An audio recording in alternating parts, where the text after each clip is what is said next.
Welcome to Daily Plunge. We are in the book of Job, chapter 5, the whole chapter. It's, Eliphaz, the eldest of these three wise friends that comes to, quote unquote, comfort Job, has already been speaking. And in the beginning, he says, of chapter 5, call if you will, if you can call out to God, but who's going to answer you? Who's going to, which of the holy ones will you turn to? Who's going to be your mediator?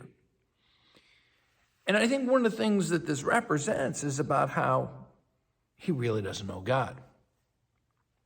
Because there is a mediator for us, right? Jesus Christ. But, who are you going to call? And then he goes on to say, what's the point of being angry with God? You can't be angry with God is basically what he says. It's a fool that's angry with God. You need to be humble and make peace with God. And he goes on to say, how,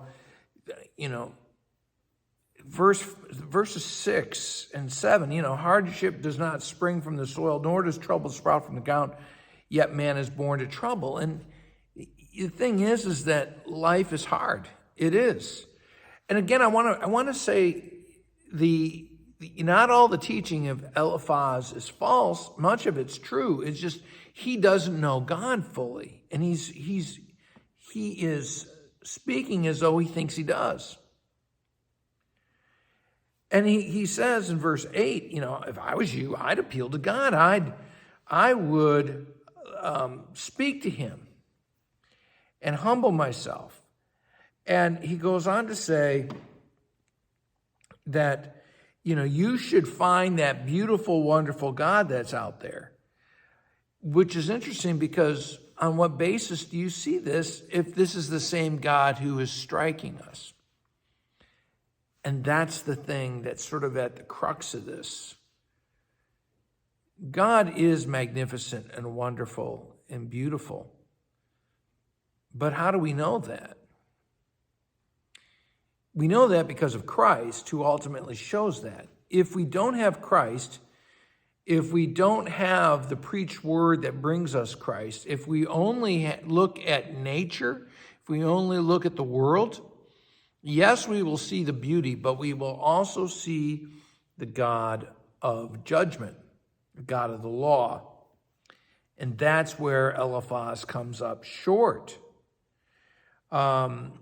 He goes on to say that he provides rain, he sets the lowly on high, he thwarts the plans of the crafty.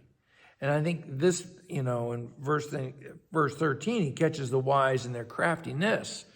And it's this passage actually gets quoted by Paul in 1 Corinthians to talk about how the wise of this world do not truly understand God. And again, Eliphaz doesn't truly understand God. He does not understand that the silent, naked God of power and majesty, we are not to find. It's the God who is hidden in Christ, in the cross, in the lowly things of this world. And that's what Job is discovering, is that God is actually going to be in the darkness, not in the light, not in the power, not in the success where he expects him. And that's part of the challenge for us. Will you come to the grave full of vigor? No, we come to the grave and that's where we find Christ. Well, thanks, friends. Have a blessed day.